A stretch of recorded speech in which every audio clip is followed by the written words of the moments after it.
Hi everyone, I hope you all are doing well. तो chemical equilibrium हमने पूरे तरीके से कंप्लीट कर लिया है। अब बारी आती है आयनिक इक्विलिब्रियम की। तो आज हम स्टार्ट करेंगे अबाउट आयनिक इक्विलिब्रियम, और आयनिक इक्विलिब्रियम का ये बिल्कुल इंट्रोडक्शन वाला लेक्चर होने वाला है, जिसके अंदर हम समझेंगे Arrhenius concept of acid, Bronsted Lowry concept of acid and electrolytes क्या होते हैं, strong electrolytes, weak electrolytes, non electrolytes और Lewis concept of acid, base and salt. ठीक है, तो ये सब आज की वीडियो में हम समझने वाले हैं। कंप्लीटली थ्योरी पोर्शन रहेगा और जनरली हम एसिड और बेस के ही कंसेप्ट को समझेंगे। तो करते हैं स्टार्ट विद दिस। तो करते हैं स्टार्ट विद आयनिक इक्विलिब्रियम। ठीक है, आयनिक इक्विलिब्रियम।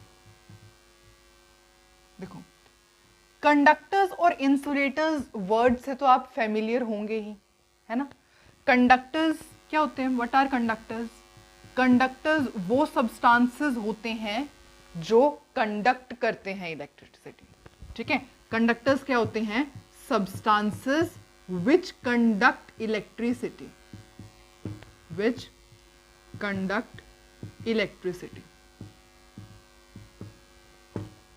और इंसुलेटर्स क्या होते हैं? इंसुलेटर्स आपको पता है, what are insulators? Insulators are the substances which do not conduct electricity, है ना। कंडक्टर्स वो सब्सटेंसेस होते हैं जो इलेक्ट्रिसिटी कंडक्ट करते हैं, और इंसुलेटर्स वो सब्सटेंसेस होते हैं जो इलेक्ट्रिसिटी कंडक्ट नहीं करते। ये दोनों वर्ड्स तो हम पढ़ते हैं छोटी क्लासेस में, ठीक है। और हमने इस चैप्टर को इस वर्ड से स्टार्ट क्यों किया है ना? क्योंकि अब हम कुछ इलेक्ट्रिसिटी के बेसिस पे क्लासिफाई करने वाले हैं सब्सटेंसेस को, ठीक है।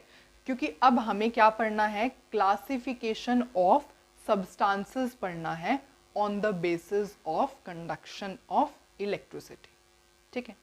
एक्चुअली अगर ये मैं आपको वीडियो बताऊंगी तो ये वीडियो बिल्कुल थ्योरी पोर्शन से रिलेटेड होने वाली है, ठीक है। इस वीडियो में हम बहुत थोड़े ही क्वेश्चन सॉल्व करेंगे, बिकॉज एनसीईआरटी के अंदर भी अगर आप चेक करोगे आयनिक इक्विलिब्रियम को, तो एनसीईआरटी के अंदर भी स्टार्टिंग जो है एसिड्स क्या होते हैं, बेसिस क्या होते हैं, ठीक है, on the basis of Arrhenius concept और ब्रोंस्टेड-लोरी कंसेप्ट, लुईस कंसेप्ट, इनके बेसिस में एनसीईआरटी बुक के अंदर गिवन है, ठीक है। तो इसका मतलब क्या है कि हमें सबसे पहले ये सब पढ़ना पड़ेगा कि एसिड्स क्या होते हैं, इलेक्ट्रोलाइट्स क्या होते हैं, नॉन इलेक्ट्रोलाइट्स क्या होते हैं, बेसिस क्या होते हैं। तो ये सब हमें पढ़ना पड़ेगा because it is given in the NCERT. और आपको पता ही है कि एनसीईआरटी का एक एक word is so much important, ठीक है। तो इस वजह से इस लेक्चर को, आयनिक इक्विलिब्रियम का ये जो फर्स्ट लेक्चर है, उसके अंदर इस वीडियो में आपको थ्योरी पोर्शन देखने को मिलेगा, ठीक है। और हम बिल्कुल ऐसा नहीं है कि this lecture is quite boring, नहीं, ये हम बोरिंग बिल्कुल भी नहीं होने देंगे। हम डेली लाइफ एग्जाम्पल से जो हमें चीज़ें ऑलरेडी पता है, उन चीज़ों को जोड़ते हुए नई चीज़ें को सीखेंगे, ठीक है। तो करते हैं start with this chapter ionic equilibrium. तो अभी आपने पढ़ा इंसुलेटर्स और कंडक्टर्स के बारे में, जो आपको पहले भी पता ही था। अब हम थोड़ा आगे बढ़ते हैं। देखो, on the basis of conduction of electricity, on the basis of conduction of electricity, कि कौन से सब्सटेंसेस इलेक्ट्रिसिटी कंडक्ट करते हैं। फैराडे साइंटिस्ट थे, फैराडे वाज द साइंटिस्ट जिन्होंने क्लासिफाई किया सब्सटेंसेस को। Faraday classified the substances. अब फैराडे के बारे में अगर आप सुनोगे, वैसे तो आपको नाम पता होगा ही, Faraday is a very famous, Faraday was a very famous scientist, ठीक है। इनके बारे में जो है एनसीईआरटी की बुक में भी गिवन है कि he was born in London. And वैसे तो इनका केमिस्ट्री के अंदर बहुत ज़्यादा वो है, आई मीन कंट्रीब्यूशन है, पर स्टिल इन्होंने जो है इलेक्ट्रोलाइसिस के ऊपर, जो हमारे केमिस्ट्री के अंदर इलेक्ट्रोकेमिस्ट्री जब आप चैप्टर पढ़ोगे +2 में इलेक्ट्रोकेमिस्ट्री जब आप चैप्टर पढ़ोगे तो इलेक्ट्रोलिसिस के 2 लॉज होते हैं जो फैराडे ने ही दिए थे। और भी इन्होंने बहुत सारे साइंटिफिक जो पेपर्स होते हैं उनके ऊपर अपना कंट्रीब्यूशन दिया है। तो he was very famous scientist and if you want to learn more about him so you can go through the NCERT. Okay, तो आयनिक इक्विलिब्रियम जो है उसको स्टार्ट करेंगे हम यहाँ से कि फैराडे ने इलेक्ट्रिसिटी, कंडक्शन ऑफ इलेक्ट्रिसिटी के बेसिस पर सब्सटेंसेस को क्लासिफाई किया। कैसे? उन्होंने कहा कि कुछ सब्सटेंसेस होते हैं इलेक्ट्रोलाइट्स और कुछ सब्सटेंसेस होते हैं नॉन इलेक्ट्रोलाइट्स। उन्होंने कहा कुछ सब्सटेंसेस होते हैं इलेक्ट्रोलाइट्स और कुछ सब्सटेंसेस होते हैं नॉन इलेक्ट्रोलाइट्स। तो अब इलेक्ट्रोलाइट्स क्या होते हैं और नॉन इलेक्ट्रोलाइट्स क्या होते हैं? देखो, इलेक्ट्रोलाइट्स वो सब्सटेंसेस होते हैं जो कि एक्वस सॉल्यूशन में कंडक्ट इलेक्ट्रिसिटी। अगर आप उन सब्सटेंसेस को एक्वस सॉल्यूशन में डालोगे तो वो इलेक्ट्रिसिटी कंडक्ट करते हैं। एक्वस का मतलब पता है ना आपको? Aqueous means water. Aqueous word is related with water, ठीक है। और नॉन इलेक्ट्रोलाइट्स जिनका aqueous solution do not conduct electricity, do not conduct electricity, हम उन्हें क्या कह देते हैं? नॉन इलेक्ट्रोलाइट्स कह देते हैं।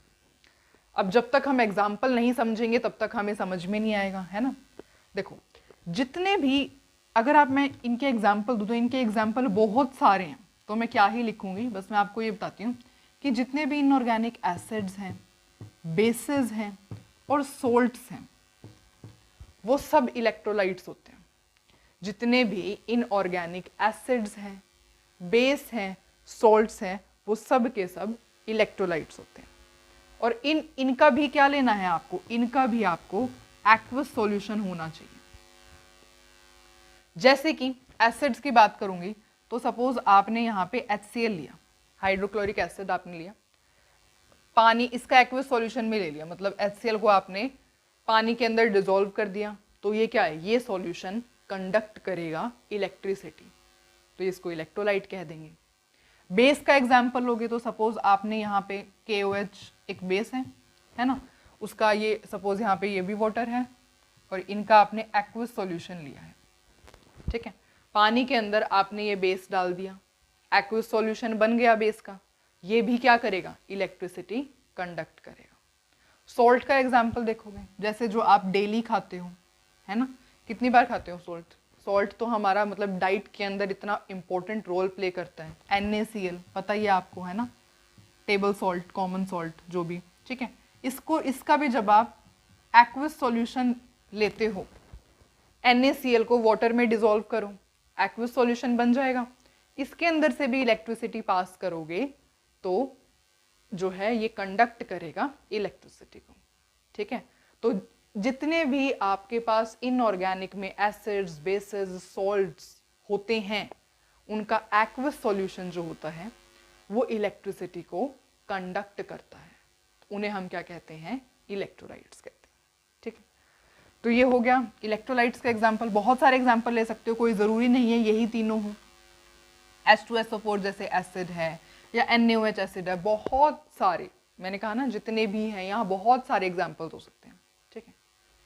अब बात करते हैं नॉन इलेक्ट्रोलाइट्स की। तो नॉन इलेक्ट्रोलाइट्स के अंदर जैसे कि सपोज आपने शुगर सॉल्यूशन ले लिया, एक्वस सॉल्यूशन लिखते हैं यहाँ पे, aqueous solution of sugar, urea etcetera, ठीक है। तो उनको हम क्या कहते हैं? नॉन इलेक्ट्रोलाइट्स, क्योंकि इनका एक्वस सॉल्यूशन इलेक्ट्रिसिटी कंडक्ट नहीं करता। सपोज आपने शुगर ली, जो चीनी आप खाते हो, ठीक है, आपने उसका एक्वस सॉल्यूशन लिया, वाटर के अंदर शुगर को डिसॉल्व कर दिया, शुगर को वाटर में डिसॉल्व कर दिया, उसका एक्वस सॉल्यूशन बन गया। इसमें से इलेक्ट्रिसिटी कंडक्ट करवाओगे तो इलेक्ट्रिसिटी पास नहीं होगी, देयरफॉर ऐसे सब्सटेंसेस को हम क्या कहते हैं? नॉन इलेक्ट्रोलाइट्स कहते हैं, ठीक है।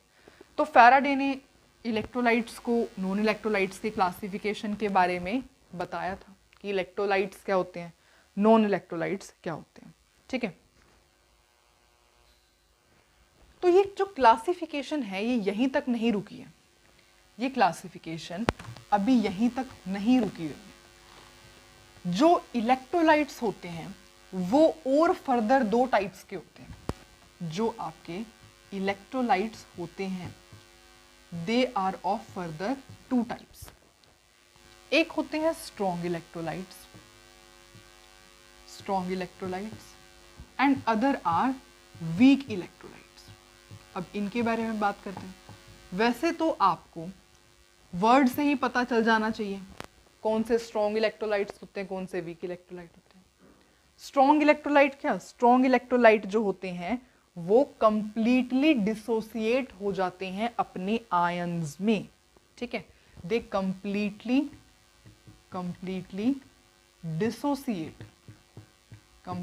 Dissociate into ions in aqueous solution.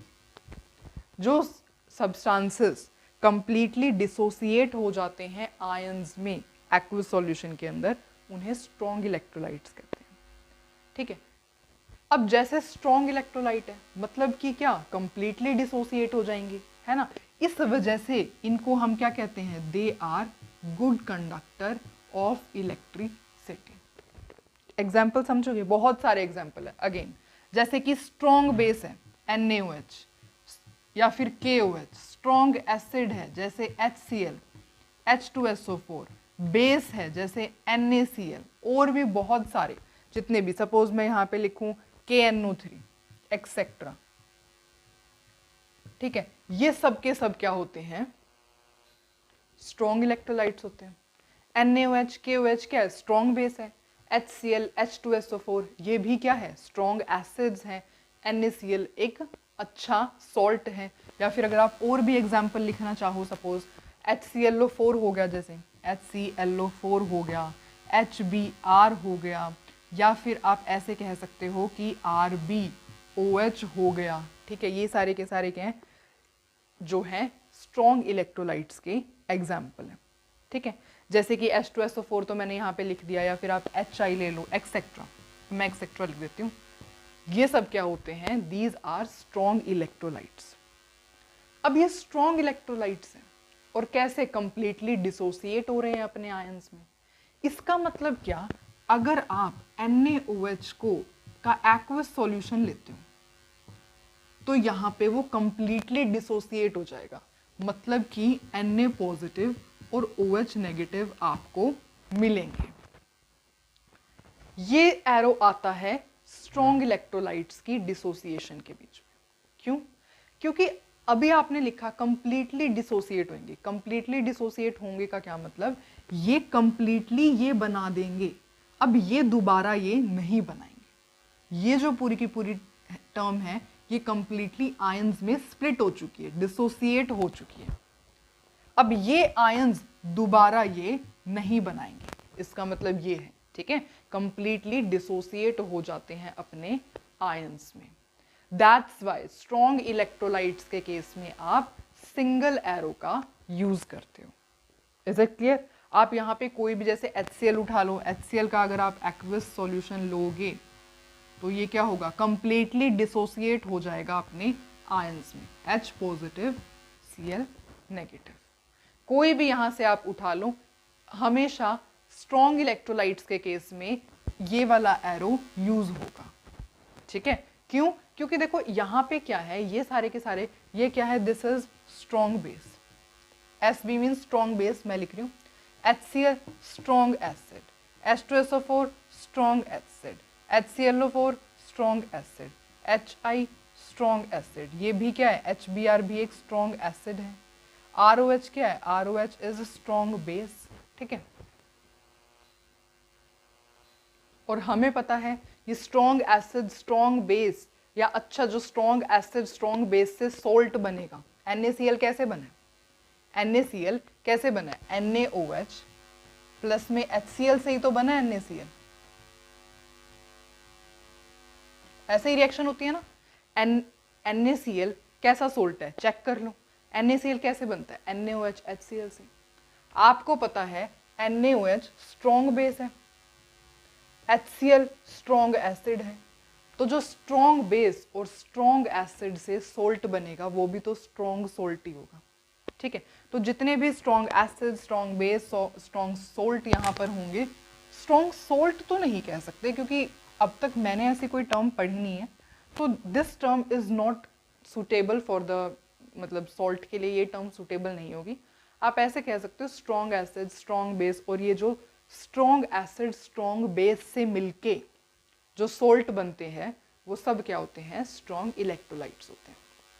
ये बात बहुत ज़्यादा आपने ध्यान रखनी है कि इनकी डिसोसिएशन करते टाइम आपको सिंगल हेडेड एरो का यूज़ करना है, क्योंकि आपको पता है कि ये कंप्लीटली डिसोसिएट होते हैं अपने आयंस में, कंप्लीटली डिसोसिएट। बैकवर्ड रिएक्शन नहीं होगी, सिर्फ और सिर्फ फॉरवर्ड रिएक्शन होती है। क्लियर? ओके। अब हम वीक इलेक्ट्रोलाइट के बारे में समझते हैं। तो वीक इलेक्ट्रोलाइट क्या है, ये कंप्लीटली डिसोसिएट हो रहे हैं, तो ये क्या होंगे, स्मॉल एक्सटेंट पर डिसोसिएट होंगे, ठीक है। Dissociate to small extent in aqueous solution. जब आप इनका एक्वस सॉल्यूशन लोगे तो ये डिसोसिएट करते हैं थोड़े ही, ठीक है। ये गुड कंडक्टर है, ऑफ कोर्स ये बैड कंडक्टर तो नहीं कह सकते, पर आप ऐसे कह सकते हो कि conduct electricity to small extent, थोड़ी इलेक्ट्रिसिटी को कंडक्ट करते हैं। आप ये नहीं कह सकते कि ये इलेक्ट्रिसिटी बिल्कुल कंडक्ट नहीं करेंगे। क्यों? क्योंकि अभी तो आपने पढ़ा है कि इलेक्ट्रोलाइट्स क्या होते हैं, जो कि कंडक्ट करते हैं इलेक्ट्रिसिटी इन एक्वस सॉल्यूशन। ये क्या है, अभी आपने लिखा conduct electricity in aqueous solution. Aqueous solution में इलेक्ट्रिसिटी कंडक्ट करते हैं, तो ये इलेक्ट्रिसिटी तो कंडक्ट करते हैं पर थोड़ी, कंडक्ट टू स्मॉल एक्सटेंट, ठीक है। इसके एग्जाम्पल्स देखोगे तो जैसे कि CH3COOH हो गया, CH3COOH हो गया, या फिर आप लिख सकते हो, तो ये सब क्या होते हैं, these all are examples of weak electrolytes, ठीक है। CH3COH क्या है, this is weak acid. NH4OH क्या है, वीक बेस। H2CO3 क्या है, again this is weak acid. H3PO4 क्या है, अगेन वीक एसिड। ये क्या है, AlOH का whole thrice, this is weak base. तो जो वीक एसिड्स वीक बेस होते हैं, या वो सोल्ट जो कि वीक एसिड वीक बेस से मिलके बनेंगे, उन्हें हम क्या कहते हैं, वीक इलेक्ट्रोलाइट्स कहते हैं, ठीक है। क्योंकि ये डिसोसिएट करते हैं स्मॉल एक्सटेंट। जैसे कि सपोज मैं आपको NH4OH की एग्जांपल लिख के बताऊंगी, तो NH4OH स्मॉल एक्सटेंट पे डिसोसिएट होता है, मतलब कि NH4 positive and OH negative ions बनेंगे तो सही, ये आयंस बनेंगे, पर इक्विलिब्रियम देखो, इक्विलिब्रियम सेट हो जाएगा, रिवर्सिबल रिएक्शन होगी। ये आयंस दे रहे हैं तो ये भी आयंस दे रहे हैं, क्यों? क्योंकि ये कंप्लीटली डिसोसिएट नहीं हुआ है, ये जो है ये कंप्लीटली डिसोसिएट नहीं हुआ है। इसको आप ऐसे कह सकते हो un-ionised electrolyte. You can write here un-ionised electrolyte. ये अनआयनाइज्ड है, पूरे तरीके से इसके आयंस नहीं बने हैं, ठीक है। तो अगर आप वीक इलेक्ट्रोलाइट के केस में बात करोगे, तो वीक इलेक्ट्रोलाइट के केस में इक्विलिब्रियम सेटअप हो जाता है, किसके बीच में, अनआयनाइज्ड इलेक्ट्रोलाइट और आयंस के बीच में, ठीक है। तो आप जितनी भी वीक इलेक्ट्रोलाइट्स की रिएक्शन देखोगे, आपको ये एरो यूज होता हुआ दिखा। तो in case of strong electrolytes जो डिग्री ऑफ डिसोसिएशन होती है, it is approximately equal to 1। और अगर वीक इलेक्ट्रोलाइट्स में डिग्री ऑफ डिसोसिएशन देखोगे तो इट इज लेस देन 0.05। अब अगर आपको डिग्री ऑफ डिसोसिएशन का मतलब नहीं पता है, तो मैं आपको ये सबसे पहले तो यही सजेस्ट करूंगी कि केमिकल इक्विलिब्रियम देख के अगर आप ये चैप्टर देखोगे तो आपको बहुत इजीली हर चीज़ समझ में आएगी। अगर आपको डिग्री ऑफ डिसोसिएशन का मतलब फिर भी नहीं पता है, ठीक है, तो हम जब ये चैप्टर प्रोसीड करेंगे, जैसे जैसे वो टॉपिक आएगा, तो हम उस टाइम पे इसका मतलब समझ लेंगे। इतना समझ में आया? ओके। तो ये थी classification of electrolytes, non electrolytes, strong electrolytes और वीक इलेक्ट्रोलाइट्स। तो इतना हमने बहुत अच्छे से कवर किया है। एंड आई होप आपको ये सब कुछ समझ में भी आया। तो अगर मैं आयनाइजेशन लिखने लगूं, आयनाइजेशन अगर मैं लिखने लगूं ऑफ वीक इलेक्ट्रोलाइट की, कि वीक इलेक्ट्रोलाइट कैसे आयनाइज होता है, तो हम कैसे लिख सकते हैं?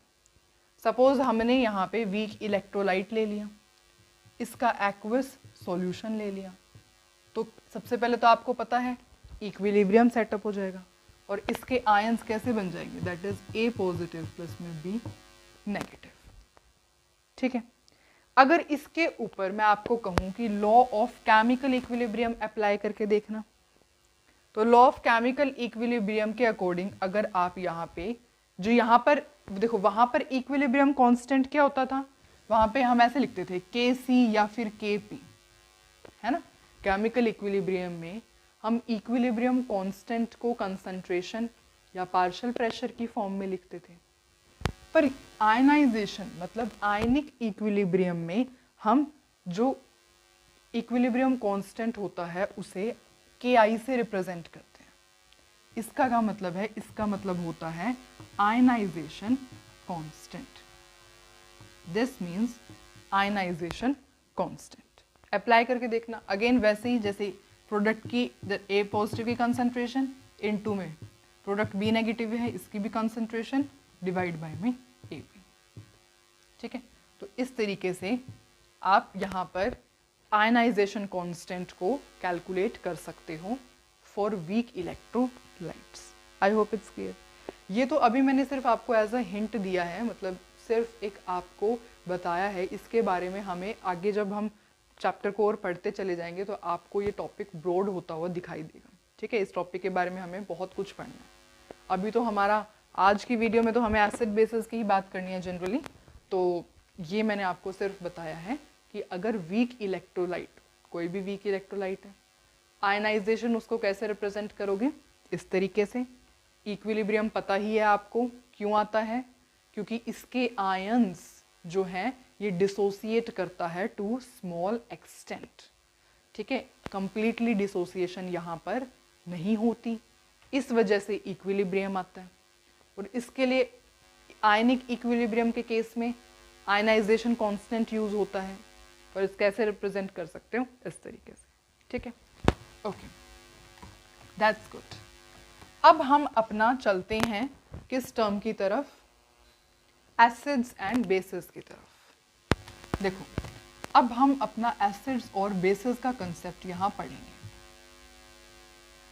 हम है ना बिल्कुल छोटी क्लासेस से लेकर के चलते हैं इस टर्म को। देखो, एसिड क्या होते हैं? हम छोटी क्लासेस में पढ़ते थे कि एसिड क्या होते हैं। एसिड जो होते हैं इनका एक्वस सॉल्यूशन कंडक्ट करता है इलेक्ट्रिसिटी, है ना। इनका अगर आप एक्वस सॉल्यूशन लोगे तो इलेक्ट्रिसिटी कंडक्ट करता है। ओके, अगर आप यहाँ पर एसिड की बात करोगे, टेस्ट की बात करोगे, तो ये खट्टे होते हैं टेस्ट में, है ना। क्योंकि अगर आप ग्रेप्स खाते हो या फिर आप ऑरेंज खाते हो, ठीक है, या लेमन खाते हो, तो इन सब में क्या होता है? इन सब में एसिड प्रेजेंट होता है ना। अंगूर खाते हो, ये संतरा या फिर आप नींबू खाओगे तो इसमें एसिड प्रेजेंट होता है। और आपने ये सब तो खा के देखा ही हुआ है, और इनका कैसा टेस्ट होता है? सोर टेस्ट होता है। तो इस वजह से छोटे क्लासेस में हम ऐसे पढ़ते थे कि एसिड क्या होते हैं? खट्टे होते हैं। ये हमें पता भी है। ठीक है, और क्या पढ़ते थे हम कि एसिड क्या होते हैं? ये कन्वर्ट कर देते हैं, turns blue litmus to red, blue litmus को रेड में कन्वर्ट कर देते हैं। ये भी हम छोटी क्लासेस में, ये तो हमने एक्सपेरिमेंट में खुद देखा भी हुआ है। ठीक है, और ये क्या करते हैं? अगर इनको रिएक्ट करवाते हो आप किसी एक्टिव मेटल के साथ, आपने HCl लिया, एसिड है ये, कोई एक्टिव मेटल के साथ रिएक्शन करवा के देखो। सपोज आप यहाँ पे इसको मैग्नीशियम के साथ रिएक्ट करवाते हो, कोई भी एक्टिव मेटल के साथ अगर आप रिएक्ट करवाते हो तो क्या बनेगा? Here you will get MgCl2 plus में हाइड्रोजन गैस रिलीज होगी। ये सब प्रॉपर्टीज हम पढ़ते थे, ये तो एक्सपेरिमेंट में भी किया हुआ है ना। हाइड्रोजन गैस रिलीज होगी तो जैसे ही मैचस्टिक लेके आओगे तो फायर वो कैच कर लेता है। तो ये हम छोटी क्लासेस में पढ़ते थे एसिड्स की डेफिनेशन, कि इनका एक्वस सॉल्यूशन इलेक्ट्रिसिटी कंडक्ट करता है, ये रिएक्ट करती हैं एक्टिव मेटल्स के साथ और हाइड्रोजन गैस देती हैं। टेस्ट कैसा होता है? सोर टेस्ट होता है, ठीक है। और क्या करती हैं? ब्लू लिटमस को रेड में कन्वर्ट कर देती हैं, ठीक है। और अगर आप यही प्रॉपर्टीज बेस के बारे में बात करोगे, बेस को अगर हम क्या पढ़ते थे कि बेस भी क्या होते हैं? Base also conduct electricity. पर ये सोर टेस्ट की नहीं होते। ये कैसे होते हैं? ये स्लिपरी, इनका जो टच होता है ना वो स्लिपरी होता है। कैसे पता चलेगा? तो आप जो घर में वॉशिंग सोडा यूज करते हो, आप जो घर में वॉशिंग सोडा यूज करते हो वो भी तो एक बेस ही है। और उसको टच करके अगर आपने कभी कपड़े धोए हों, उसको यूज किया हो, तो आपको पता होना चाहिए वो स्लिपरी या फिर सोप जो है ना सोपी टच का होता है, ठीक है। तो बेस क्या होते हैं? स्लिपरी टच के होते हैं। ये क्या करते हैं? ये रेड लिटमस को, they turns red litmus to blue. किस में कन्वर्ट कर देते हैं? रेड लिटमस को ब्लू में कन्वर्ट कर देते हैं, ठीक है। और इन्हें अगर आप टेस्ट करोगे तो इनका टेस्ट कैसा होता है? They are bitter in taste, ये कड़वे होते हैं टेस्ट में। और इनका टच कैसा होता है? स्लिपरी। तो ये हो गया है हमारा classical concept of acids and basis. ये तो हमें ऑलरेडी पता ही था, ठीक है। ये जो क्लासिकल कंसेप्ट होता है एसिड्स और बेसिस का, ये हम ऑब्जर्वेशन के टर्म्स में लिखते हैं। आपने ऑब्जर्व किया, आपने टेस्ट करके देखा तो बिटर था टेस्ट में, ये आपने एक्सपेरिमेंट से ऑब्जर्व किया, ये भी आपने ऑब्जर्व किया और ये भी। तो ये जो क्लासिकल कंसेप्ट था of this acids and basis, this was completely based on observation, ठीक है।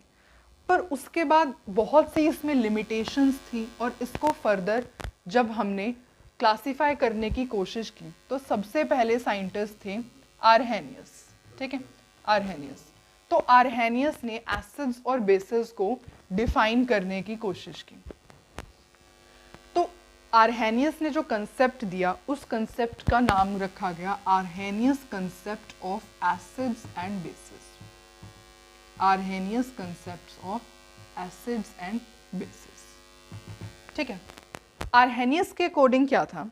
सबसे पहले इन्होंने कहा कि हमें एक्वस सॉल्यूशन लेना है। जो भी आप एक्सपेरिमेंट करवाओगे, जो भी आप रिजल्ट, जो भी आप पढ़ोगे, आर्हेनियस के अकॉर्डिंग एक्वस सॉल्यूशन, पानी का इन्वॉल्वमेंट वहां पर होना चाहिए। इनके अकॉर्डिंग क्या था? इन्होंने कहा कि जो एसिड होते हैं वो क्या देते हैं? They give H positive. ये H पॉजिटिव देते हैं, ठीक है, जब हम इनको डिसॉल्व करते हैं वाटर में, when dissolved in water.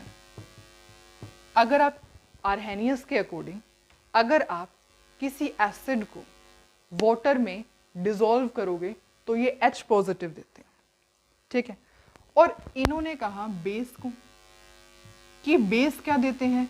They give OH negative when dissolve in water. जब आप बेस को डिसॉल्व करोगे वाटर में तो ये क्या देंगे? दे। फॉर एग्जाम्पल हम H2SO4 का एग्जाम्पल लेते हैं। H2SO4 को जब आप वाटर में डिसॉल्व करोगे तो आपके पास क्या बनेगा? H पॉजिटिव आएगा, H पॉजिटिव आएगा और SO4 नेगेटिव आएगा। तो जैसे ही आपने एसिड लिया था, मतलब एक सब्सटेंस लिया था, उसको वाटर में डिसॉल्व किया तो H पॉजिटिव मिल गया, देयरफॉर ये क्या है? एक एसिड है। सिमिलरली H3PO4 की बात करोगे, H3PO4 को जब आप यहां पर लोगे, वाटर में डिसॉल्व करोगे तो क्या बनेगा आपके पास? ये बन जाएगा। तो इस सब्सटेंस को जब आपने वाटर में डिसॉल्व किया तो आपके पास H पॉजिटिव मिले आपको, तो देयरफॉर ये भी क्या है? ये भी एसिड है। तो आर्हेनियस के अकॉर्डिंग ये चल रहा था कि एसिड क्या होंगे? कोई भी सब्सटेंस लो, वाटर में डिसॉल्व करके देखो, अगर H पॉजिटिव मिल रहे हैं तो इसका मतलब एसिड है। अब आपको पता होना चाहिए कि हमने यहाँ पर ये एरो यूज क्यों किया और यहाँ पर ये एरो यूज क्यों किया, क्योंकि H2SO4 क्या है? H2SO4 एक स्ट्रॉन्ग एसिड होता है। This is a strong acid. और अभी आप पढ़ के आए हो कि स्ट्रॉन्ग एसिड के केस में हम सिंगल हेडेड एरो का यूज करते हैं। और H3PO4 क्या है? H3PO4 एक वीक एसिड होता है। वीक एसिड होता है तो देयरफॉर कंप्लीटली डिसोसिएट नहीं करता, तो इक्विलिब्रियम सेटअप हो जाता है, ठीक है। तो आर्हेनियस के अकॉर्डिंग कोई भी सब्सटेंस को वाटर में डिसॉल्व करके देख लो, H पॉजिटिव मिलेंगे तो एसिड है, H पॉजिटिव नहीं मिलेंगे तो वो एसिड नहीं है। सेम केस उन्होंने बेस का एग्जाम्पल लिया था। बेस के अंदर भी उन्होंने सेम कहा कि बेस क्या होते हैं, जो कि OH नेगेटिव देते हैं व्हेन डिसॉल्व इन वाटर। ठीक है, इनके पास क्या होते हैं, इनके पास हैव हाइड्रोक्सिल ग्रुप, इनके पास हाइड्रोक्सिल ग्रुप होता है, OH ग्रुप होता है, तो वो क्या होते हैं, बेस होते हैं। जैसे कि सपोज आप यहाँ पर KOH एक बेस लो, इसको वाटर में डिसॉल्व करो तो एक इसमें स्प्लिट हो जाएगा, K पॉजिटिव OH नेगेटिव में स्प्लिट हो जाएगा।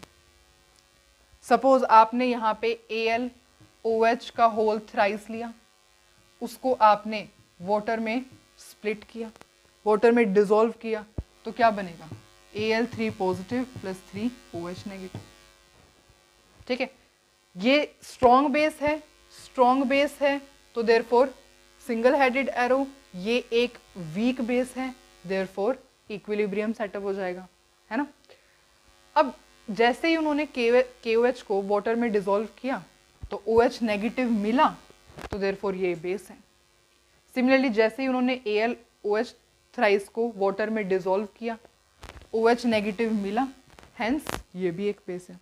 ठीक है, तो आर्हेनियस के अकॉर्डिंग एक सिंपल सी डेफिनेशन उन्होंने दी कि एसिड क्या होंगे, कोई भी वो सब्सटेंस जो कि H पॉजिटिव देंगे जब आप उन्हें वाटर में डिसॉल्व करोगे, और बेस क्या होंगे, कोई भी वो सब्सटेंस जो कि OH नेगेटिव देगा व्हेन डिसॉल्व्ड इन वाटर।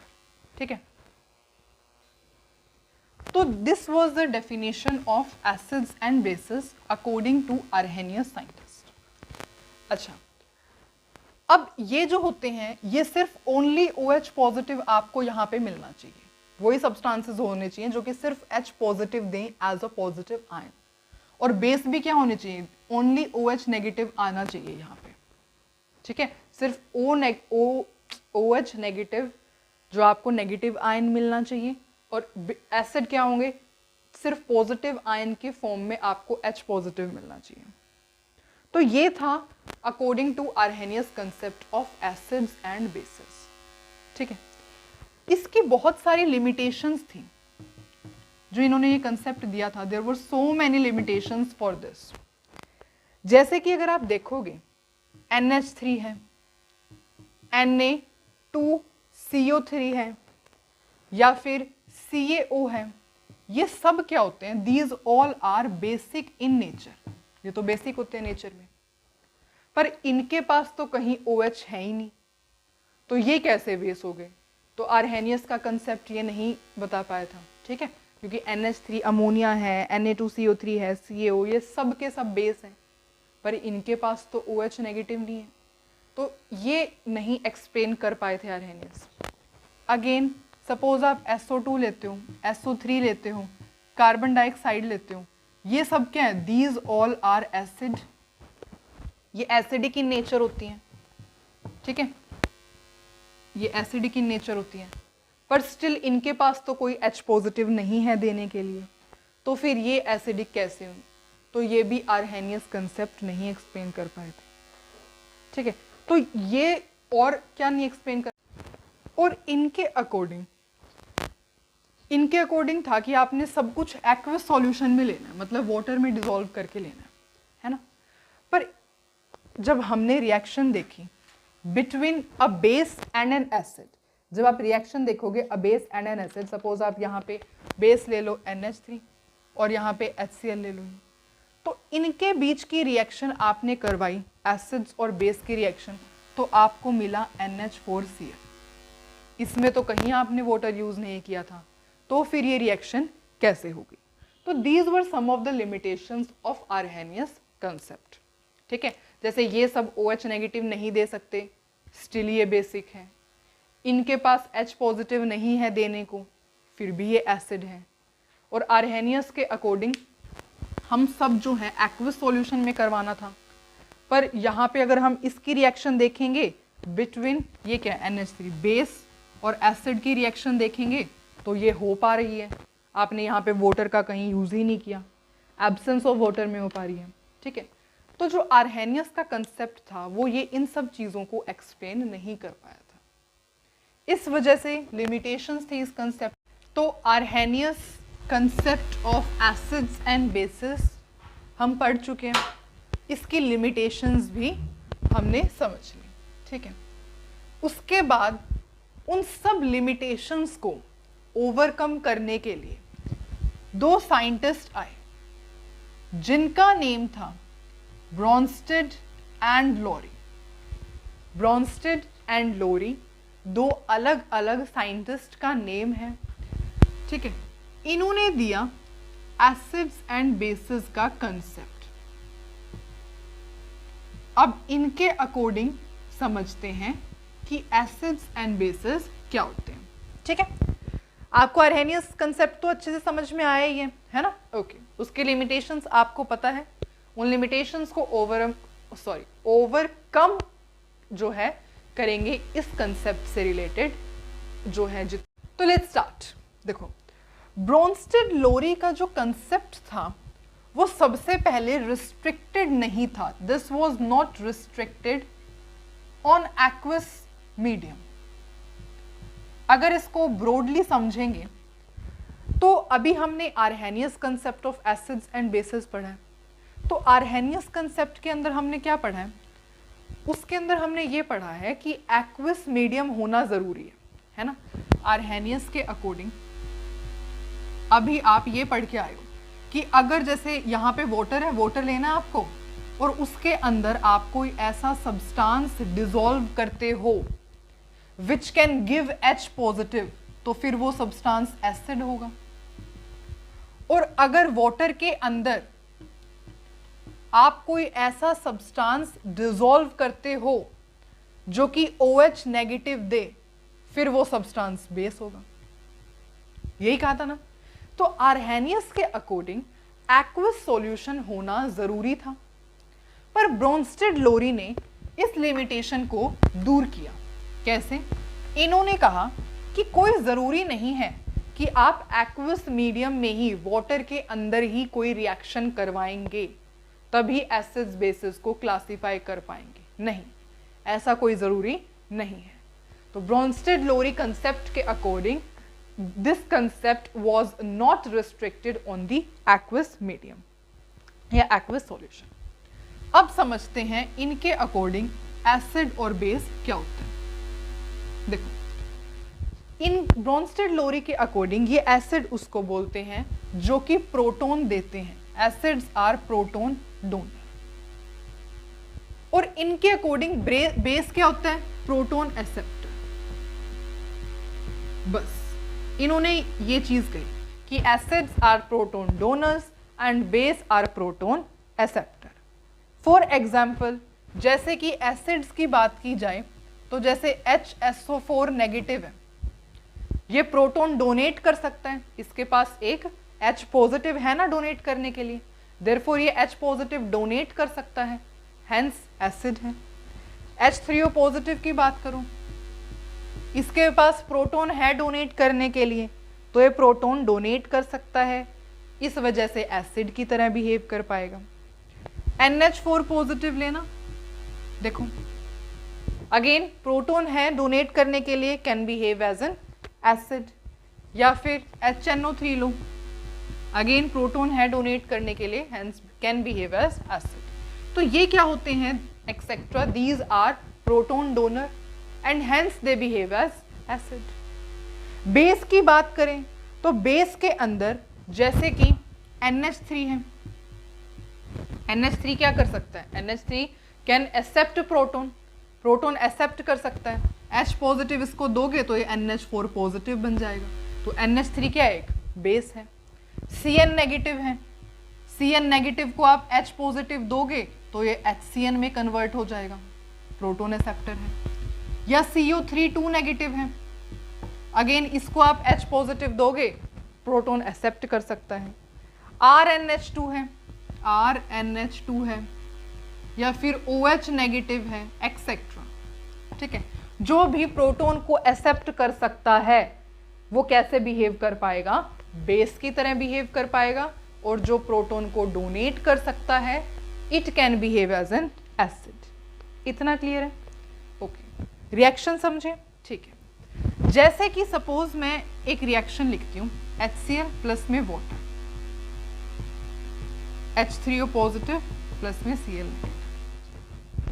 यहां बताओ कौन एसिड की तरह बिहेव कर रहा है, कौन बेस की तरह बिहेव कर रहा है?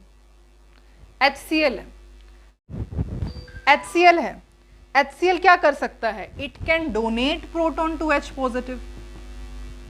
HCl can donate proton to H positive, तो ये क्या है? It is behaving as an acid, ये एसिड है। H2O क्या कर रहा है? प्रोटॉन को एक्सेप्ट कर रहा है, प्रोटॉन ले रहा है, तो ये क्या है? This is base. ठीक है, एक और रिएक्शन लिखूं, मैं एग्जांपल्स रब कर देती हूं।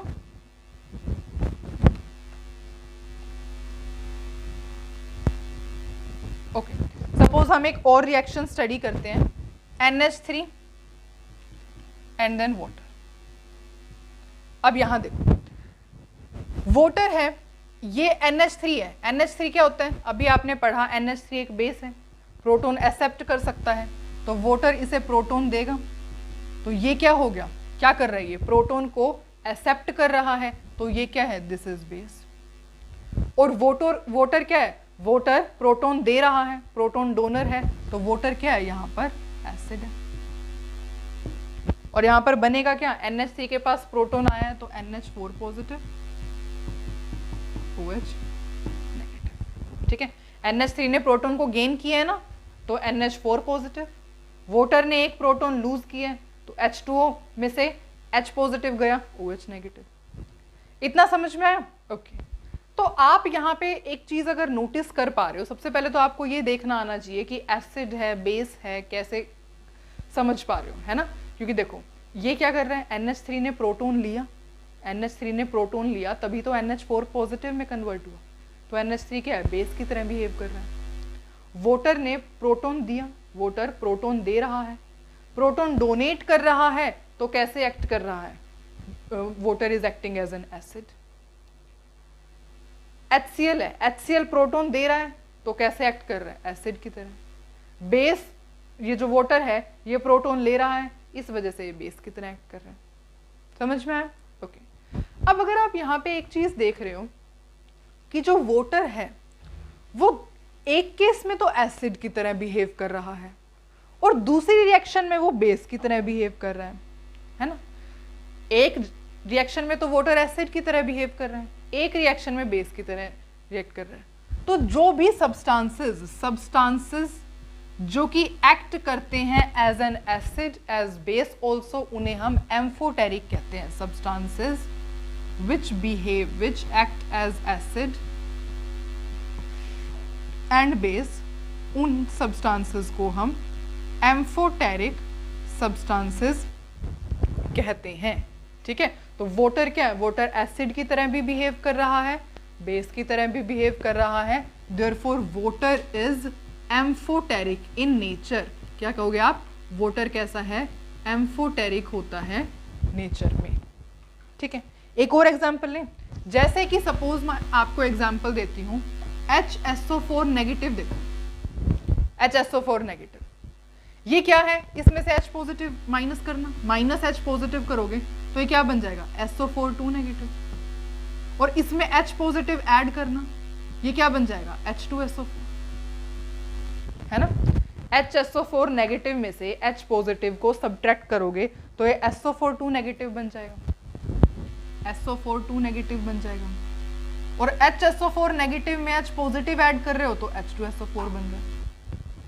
तो HSO4 नेगेटिव आप देख रहे हो, प्रोटॉन लूज भी कर रहे हैं, प्रोटॉन डोनेट भी कर रहे हैं, तो एसिड की तरह भी बिहेव कर रहे हैं, और प्रोटॉन को एक्सेप्ट भी कर रहा है। इसके अंदर प्रोटॉन ऐड भी करवा रहे हो तो प्रोटॉन एक्सेप्टर भी की तरह भी काम कर रहा है, तो ये बेस की तरह काम कर रहा है।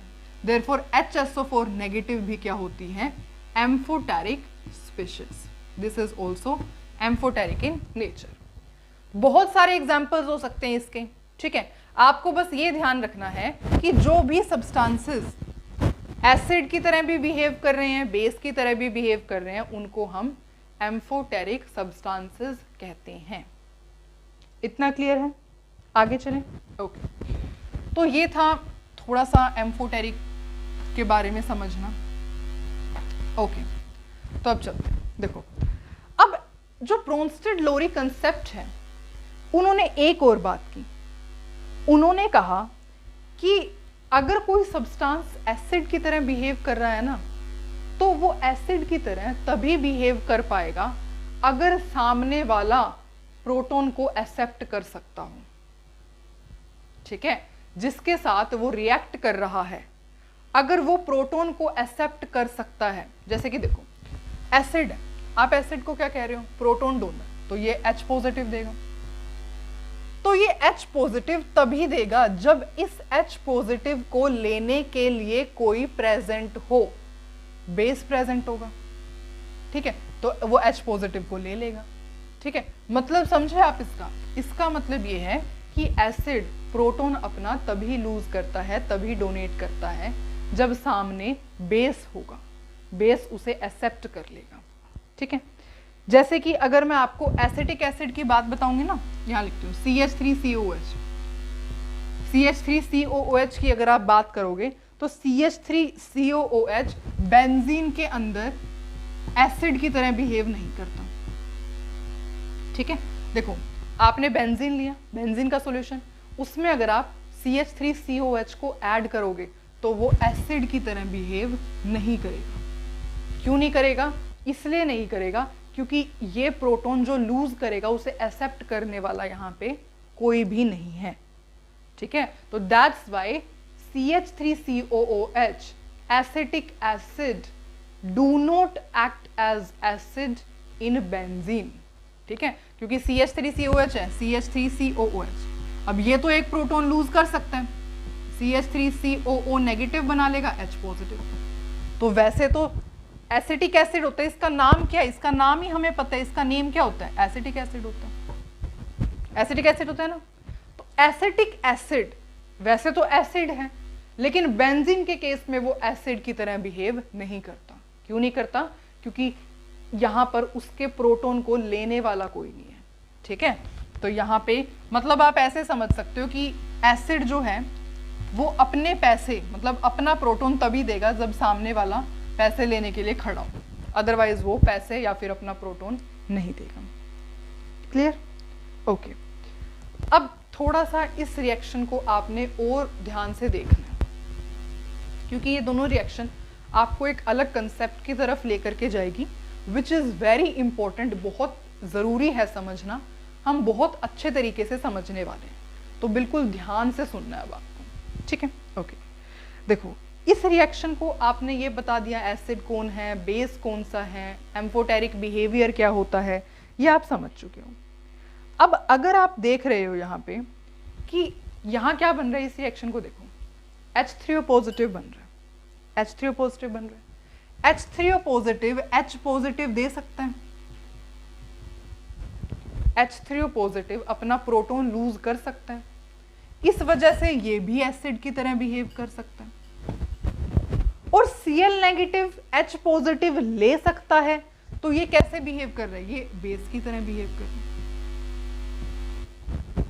ठीक है, अगर इस रिएक्शन में आप देखोगे NH4, इस रिएक्शन में देखोगे तो जो आपका NH4 पॉजिटिव है, इट कैन डोनेट इलेक्ट्रॉन कैरियो, sorry, donate proton. NH4 positive अपना H पॉजिटिव इसको दे सकता है, तो क्या कर सकता है, it is behaving as an acid, ये एसिड की तरह बिहेव कर सकता है। और OH नेगेटिव को H पॉजिटिव ये गेन कर सकता है, प्रोटॉन एक्सेप्ट कर सकता है, तो it can act as base, ये अपने बेस की तरह एक्ट कर सकता है। तो अब आप रिएक्शन में कुछ अच्छे से देख पा रहे हो, आप देख पा रहे हो कि यहां तो एसिड बेस के दो पेयर बन गए हैं। कैसे? इसमें देखो, एसिड बेस का एक पेयर, एसिड बेस का एक पेयर, एसिड बेस, मतलब एक रिएक्शन में एसिड बेस के दो पेयर बन रहे हैं। इसके अंदर अगर आप देखोगे ना, एसिड बेस का पेयर देखोगे तो इसके अंदर आप देख पा रहे हो दो पेयर है। एक पेयर कौन सा है? एक पेयर है HCl और Cl नेगेटिव वाला, और एक पेयर है H3O पॉजिटिव एंड वाटर वाला। एक तो पेयर है यहाँ पे 2 पेयर है, आप इसको मत लिखना, यहाँ लिखो। देखो अब मैं ऊपर वाले रिएक्शन को रब कर देती हूँ, क्योंकि आप ये समझो ये बहुत ज्यादा इंपॉर्टेंट है, ठीक है। मैं ऊपर वाले रिएक्शन को रब कर देती हूँ। ओके वेट, तो मैं सबसे पहले इस रिएक्शन को रब करती हूँ सो दैट हम अच्छे से समझ पाए। देखो अब इस रिएक्शन को देखो, इस रिएक्शन में इस केस के अंदर आपके 2 एसिड बेस पेयर बन रहे हैं, 2 आपके एसिड बेस पेयर बन रहे हैं। एक पेयर तो कौन सा है, HCl और Cl नेगेटिव का, HCl और Cl नेगेटिव का। दूसरा पेयर कौन सा है, वाटर एंड H3O पॉजिटिव का, वाटर एंड H3O पॉजिटिव का। 2 पेयर बन रहे हैं। ओके, इन पेयर को आप पता है क्या कहते हैं, इन पेयर को हम कहते हैं कॉन्जुगेट एसिड बेस पेयर। अभी मुझे सारा रब करना पड़ेगा because this is very important. इस पेयर को हम कहते हैं कॉन्जुगेट एसिड बेस पेयर। हो सकता है आपने ये कॉन्जुगेट नाम पहले भी सुना हो, और अगर नहीं सुना तो आपको बहुत ज़्यादा यहाँ ध्यान लगाने की ज़रूरत है because it is very important. आपने ये रिएक्शन देखी, इसके अंदर आप देख पा रहे हो कि 2 एसिड बेस पेयर हैं, देखना HCl एक एसिड है, Cl नेगेटिव एक बेस है, एक एसिड बेस पेयर ये हो गया। ये वाटर बेस है, ये एसिड है, एक एसिड बेस पेयर हो गया। तो इन एसिड बेस पेयर को क्या कहते हैं हम, यहाँ जो 2 एसिड बेस पेयर इनको हम कहते हैं कॉन्जुगेट एसिड बेस पेयर, ठीक है। अगर आप देखोगे कॉन्जुगेट एसिड कॉन्जुगेट बेस के अंदर, तो जो Cl नेगेटिव है, Cl नेगेटिव, अब मैं जो स्टेटमेंट लिखूंगी ना वो ध्यान से देखना। देखो जो Cl नेगेटिव है is conjugate base of HCl।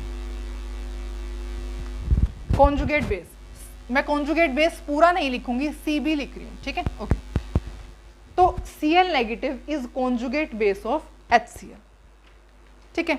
और आप कहोगे, एक आप ऐसे भी कह सकते हो कि HCl is conjugate acid of Cl negative. ये कहने के तरीके हैं। अगर आपसे कोई पूछे कि Cl नेगेटिव का कॉन्जुगेट बेस बताओ तो आप बता सकते हो, ठीक है। मैं आपको ये स्टेटमेंट इस वजह से लिखवा रही हूं। अच्छा, इन पेयर में देखना, आप ऐसे कह सकते हो कि water is conjugate base of H3O positive.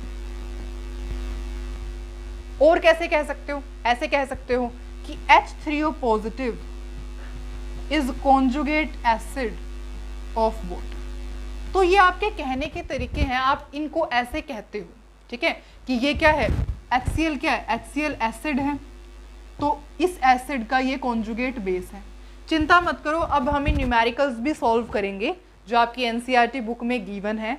अगर आपको समझ में नहीं आ रहा, आप ध्यान से बिल्कुल देखो, मैं सारा कुछ इस बोर्ड पर लिख दूंगी इस टॉपिक से रिलेटेड, आप उसे पढ़ के देखो। देखो मैं खुद कुछ नहीं बताती, अब आप खुद ही देखना, जो आप लिखा हुआ है उसके अकॉर्डिंग आप बता दो। Cl नेगेटिव है, Cl नेगेटिव बेस है, पहले ये चेक करो, Cl नेगेटिव ये रहा बेस है, Cl नेगेटिव बेस है, इसको क्या कहोगे, कॉन्जुगेट बेस कहोगे। ये किसका बेस है, Cl नेगेटिव किसका बेस है, इस एसिड का बेस है, HCl एसिड है, तो ये क्या है, एसिड बेस पेयर है। तो आप कैसे कह सकते हो, you can say Cl negative is conjugate base of HCl। ये एसिड हो गया और ये इसका कॉन्जुगेट बेस हो गया। या फिर आप ऐसे कह सकते हो कि HCl is conjugate acid of this base. Cl negative एक बेस है ना, इस बेस का कॉन्जुगेट एसिड ये है। यहां देखो वाटर क्या है, वाटर एक बेस की तरह बिहेव कर रहा है, तो water is conjugate base of H3O positive. ये क्या कॉन्जुगेट बेस है, किसका, इस एसिड का कॉन्जुगेट बेस है। या फिर आप इसको ऐसे कह सकते हो कि H3O positive is conjugate acid of base water, ठीक है। तो ये कहने के तरीके हैं, आप इनको कैसे भी कह सकते हो।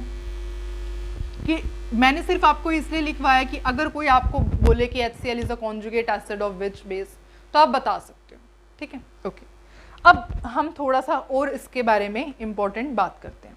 देखो आप ऐसे कह सकते हो एक लाइन, अब मैं ना ये रब कर देती हूँ। ओके, आप ऐसे कह सकते हो कि जो कॉन्जुगेट एसिड होता है, कॉन्जुगेट एसिड वो किसके साथ इक्विलिब्रियम में होता है? कॉन्जुगेट बेस प्लस में H पॉजिटिव। ठीक है, मतलब कि क्या कि अगर आप कॉन्जुगेट एसिड बेस पेयर को देखोगे तो उनके अंदर सिर्फ एक प्रोटॉन का ही डिफरेंस होता है। इसमें चेक करना, इन दोनों में किसका डिफरेंस है? एक प्रोटॉन का, इसके पास एक प्रोटॉन एक्स्ट्रा है। इन दोनों में चेक करना, इसके पास 2 प्रोटॉन है, इसके पास 3 प्रोटॉन है, एक प्रोटॉन एक्स्ट्रा है। ठीक है, तो इसका मतलब क्या है कि कॉन्जुगेट एसिड कॉन्जुगेट बेस का जो पेयर है उसके अंदर सिर्फ एक प्रोटॉन का ही डिफरेंस होता है। Conjugate pair of acids and bases differ by only 1 proton. इतना समझ में आया? ठीक है, आई गेस आपको इतना समझ में आया होगा। अब तक अगर मैं आपको रिवीजन करवाऊं तो स्टार्टिंग से तो हमें पता ही है हमने क्या पढ़ा। Electrolytes, strong electrolytes, weak electrolytes, non electrolytes, सबके एग्जाम्पल डिस्कस किए। उसके बाद हमने पढ़ा आर्हेनियस कंसेप्ट, एसिड क्या होते हैं, बेस क्या होते हैं, उनकी लिमिटेशंस क्या होती हैं। उसके बाद हमने ब्रोंस्टेड-लोरी कंसेप्ट पढ़ा, एसिड क्या होता है, बेस क्या होता है। उसके बाद हमने रिएक्शंस भी लिख करके दिखाई कैसे एसिड बेस बिहेव करते हैं। उसके बाद हमने एम्फोटेरिक नेचर पढ़ा कि वाटर जो substances which can behave as acids और बेसिस उन्हें हम एम्फोटेरिक सब्सटेंसेस कहते हैं। फिर अब हम कॉन्जुगेट एसिड बेस पेयर की बात कर रहे हैं। ठीक है, इतना कॉन्जुगेट एसिड बेस पेयर में समझने के लिए काफ़ी है। अब मैं आपको एक टेबल हम बनाएंगे जिसमें हम ना मतलब ऐसे समझ लो कि क्वेश्चंस को सॉल्व करेंगे। आप ऐसे समझ सकते हो कि अब हम क्वेश्चंस को सॉल्व करेंगे। तो देखते हैं, देखो यहां पे मैं लिखूंगी A1, यहां पे A1 मतलब एसिड 1। ठीक है, और यहां पे मैं लिखती हूँ B2 बेस 2, यहां पे A2 और यहां पे B1। समझ में आया? ठीक है, अब देखते हैं। और इनके बीच में रहेगा इक्विलिब्रियम। क्लियर? अब देखना, सपोज मैं रिएक्शन करवाती हूं यहां पे वाटर और CO3 2 नेगेटिव की। अब देखो वाटर है, वाटर एसिड की तरह बिहेव कर रहा है। ये क्या करेगा? एसिड क्या होते हैं? प्रोटॉन डोनर होते हैं। ये इसको प्रोटॉन दे देगा, इसको प्रोटॉन दे देगा, एसिड की तरह बिहेव करेगा। इसने प्रोटॉन को एक्सेप्ट किया, इसने प्रोटॉन को एक्सेप्ट किया, ये क्या बना? HCO3 negative. और इसने प्रोटॉन दिया, ये क्या बना? OH negative. समझ में आई बात? ठीक है, अब इसके अंदर थोड़ा सा देखना, इस रिएक्शन के अंदर आप देखोगे तो क्या है, मतलब इस सबके साथ प्लस का साइन। ठीक है, इस रिएक्शन में आप देख रहे हो कि वाटर ने क्या किया, वाटर ने H पॉजिटिव दिया इसको, इसने H पॉजिटिव लिया तो ये ऐसे बन गया, और इसने H पॉजिटिव दिया तो ये ऐसे बन गया। तो इसका मतलब क्या है कि इन दोनों का पेयर बना है। क्यों पेयर बना है इन दोनों का? क्योंकि ये दोनों डिफर कर रहे हैं बाय ओनली 1 प्रोटॉन। इनमें डिफरेंस सिर्फ एक प्रोटॉन का है। इसमें और इसमें कितने प्रोटॉन का डिफरेंस है? CO3 negative as it is है। किस चीज का डिफरेंस है? यहाँ पे H है ना, यहाँ पे एक प्रोटॉन का डिफरेंस है। तो ये एक ऐसे पेयर बना रहे हैं। आपको सिर्फ ये चेक करना है कॉन्जुगेट एसिड बेस पेयर में, आप सिर्फ इतना ध्यान रखो, conjugate acid base pair differ only by 1 proton, that's it. ये सेंटेंस बहुत इंपॉर्टेंट है और बहुत इजी भी है क्लासिफाई करने के लिए। समझ में आई बात? ठीक है, तो आप ऐसे बता पाओगे कि कॉन्जुगेट एसिड बेस पेयर कौन से हैं।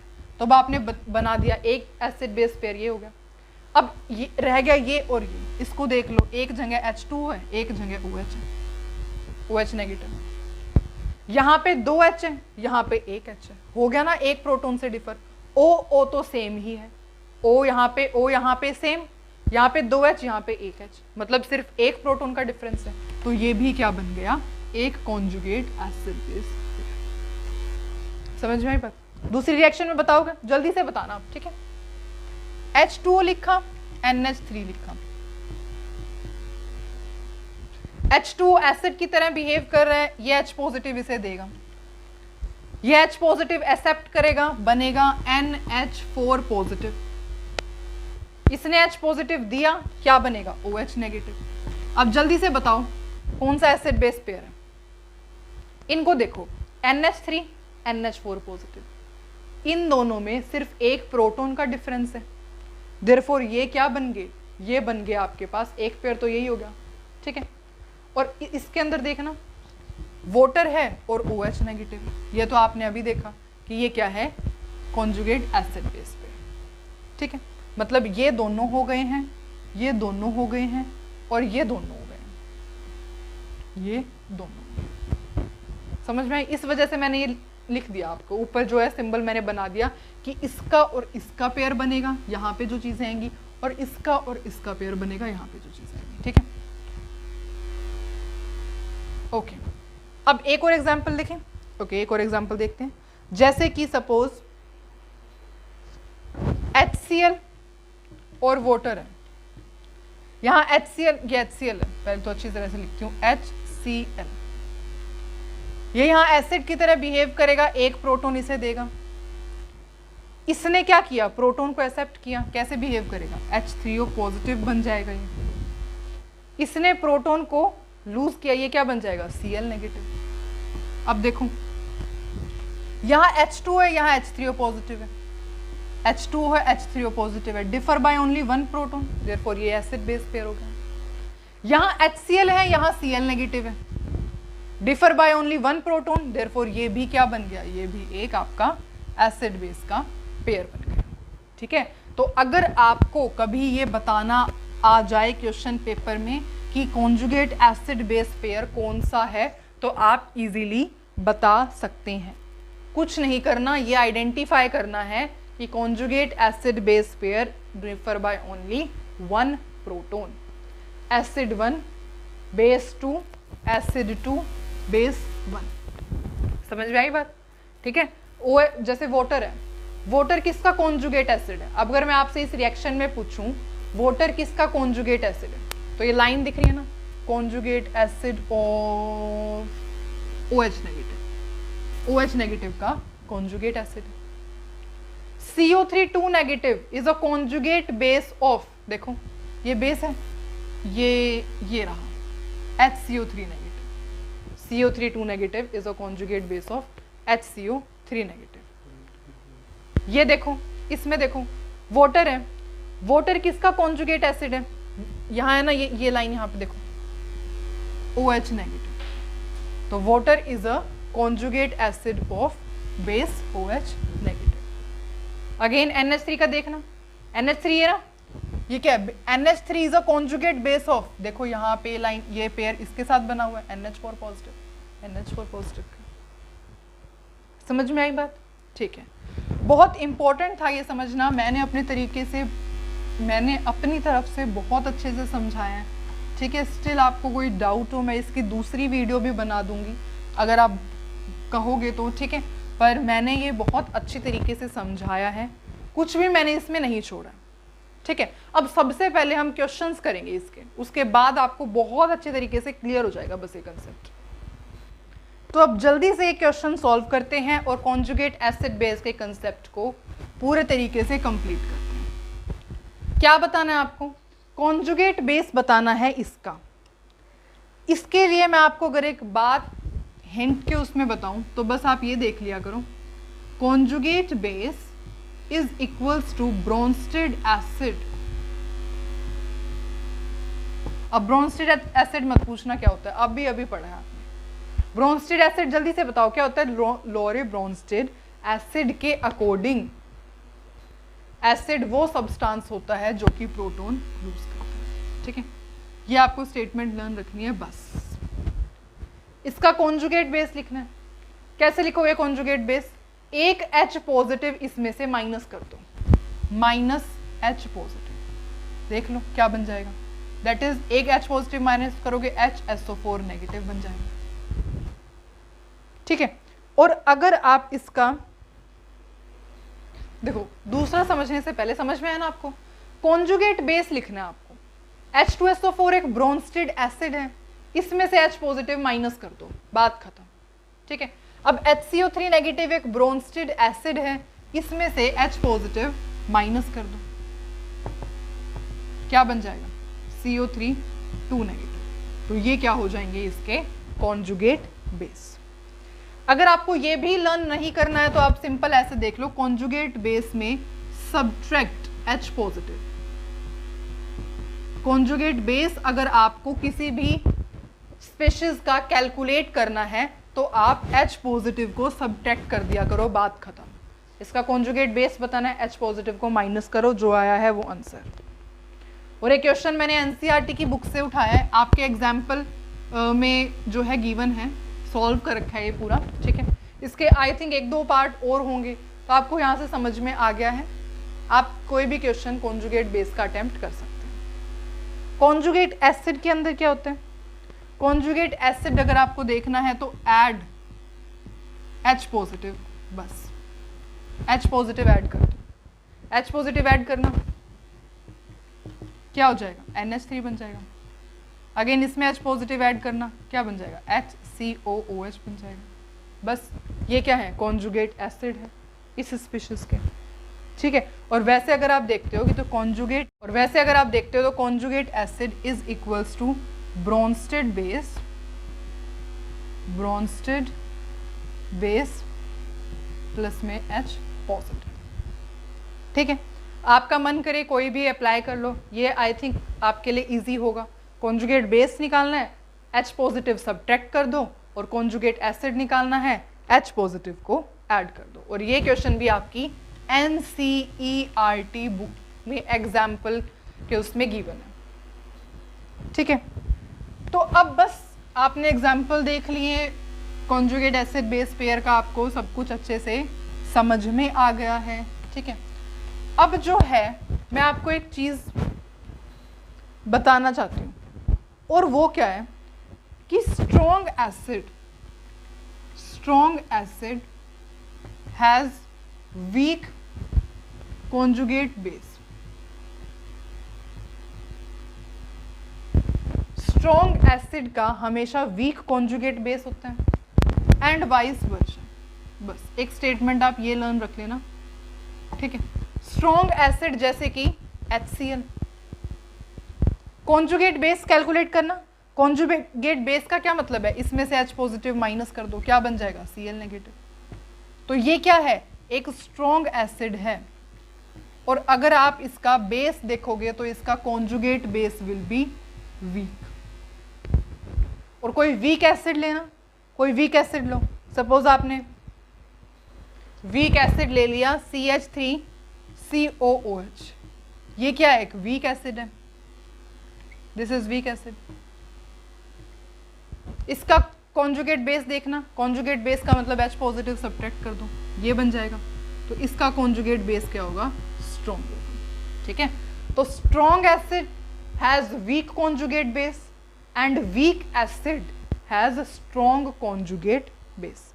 एक आपको सेंटेंस ये लर्न रखना है, तो आई गेस आपको समझ में आ गया, ठीक है।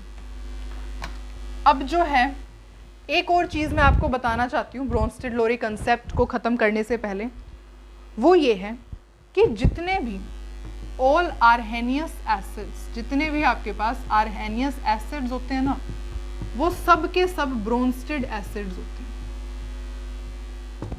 देखो आर्हेनियस एसिड्स के अकॉर्डिंग क्या था, इसके अंदर आपने पढ़ा था जो कि H पॉजिटिव दे सकते हैं, गिव H पॉजिटिव, है ना, H positive when dissolved in water. और ब्रोंस्टेड एसिड भी क्या होते हैं? प्रोटॉन डोनेट करते हैं। तो इसका मतलब क्या कि जितने भी आर्हेनियस एसिड्स होते हैं वो सब के सब ब्रोंस्टेड एसिड्स भी होते हैं। पर ये बात ना बेस के लिए ट्रू नहीं है। All Arrhenius bases are not equal to Bronsted bases. Example से समझें, एग्जाम्पल से समझें। सपोज आप यहाँ पे NaOH का एग्जाम्पल लेते हो, आर्हेनियस आएगा, यहाँ पे क्या लिख रही हूँ मैं, दिस इज आर्हेनियस, ठीक है। जितने भी आर्हेनियस बेस होते हैं are not equal to Bronsted base. Example NaOH है, आर्हेनियस बेस के अकॉर्डिंग जो गिव OH नेगेटिव, और ब्रोंस्टेड बेस के अकॉर्डिंग प्रोटॉन एक्सेप्टर, है ना, यही होता है ना। डेफिनेशन ही देख लो, वैसे तो डेफिनेशन ही अलग अलग है, पर स्टिल मैं आपको एग्जांपल लेके समझा देती हूँ। जैसे इसको अगर आपसे कोई पूछे कि ये आर्हेनियस बेस है, तो यस, ये एक आर्हेनियस बेस है। क्यों है? क्योंकि it can give OH negative. और अगर कोई आपसे ये पूछे कि क्या ये ब्रोंस्टेड बेस है, क्या ये ब्रोंस्टेड बेस है, तो ये ब्रोंस्टेड बेस नहीं है। क्यों नहीं है? क्योंकि इसके पास प्रोटॉन, ये प्रोटॉन को एक्सेप्ट नहीं करता। It can not accept proton, proton को एक्सेप्ट नहीं कर सकता, इस वजह से ये ब्रोंस्टेड बेस नहीं है। ठीक है, तो जितने भी आर्हेनियस एसिड्स होते हैं वो ब्रोंस्टेड एसिड्स होते हैं, पर जितने भी आर्हेनियस बेस होते हैं वो ब्रोंस्टेड बेस नहीं होते हैं। इतना क्लियर है? ओके, तो ये था हमारा ब्रोंस्टेड लोरी कंसेप्ट। अब चिंता मत करो, अब हमने इसके अंदर सब कुछ कंप्लीट कर लिया, पर अभी भी एक चीज रहती है, वो क्या है? इसकी लिमिटेशंस और इसकी एडवांटेजेस। तो वो देखते हैं। देखो, बस सुनना, उसमें आपको कुछ लिखने की जरूरत नहीं है, बस मैं आपको ये यकीन दिलाना चाहती हूँ, ये प्रूव करना चाहती हूँ कि एडवांटेजेस क्या होता है ब्रोंस्टेड लोरी कंसेप्ट के, इससे आपको क्या सीखने को मिला। देखो एडवांटेजेस, सबसे पहले ये मॉलिक्यूल्स तक लिमिटेड नहीं है, इसमें आयनिक स्पीशीज को भी आप बता सकते हो कि एसिड्स हैं या बेस है। मतलब जैसे मॉलिक्यूल को तो आप एसिड बेस बता ही सकते हो, मॉलिक्यूल तो एसिड बेस हो ही सकते हैं, पर इन्होंने हमें एक नया कंसेप्ट दिया है ना। इन्होंने कहा जैसे Cl नेगेटिव है, जैसे OH नेगेटिव है, OH नेगेटिव कैसे एक्ट करता है? It act as base. तो इन्होंने क्या कहा? इन्होंने कहा कि जो ये होता है ना आयनिक स्पीशीज, वो भी एसिड बेस की तरह एक्ट कर सकती है। ठीक है, तो इन्होंने एक अलग कंसेप्ट दिया कि ionic species can also act as acids and bases. समझ में आया? ठीक है, दूसरा इनकी एडवांटेज ये था कि इन्होंने है ना ये नहीं कहा कि एक्विस मीडियम में ही कोई रिएक्शन हो सकती है।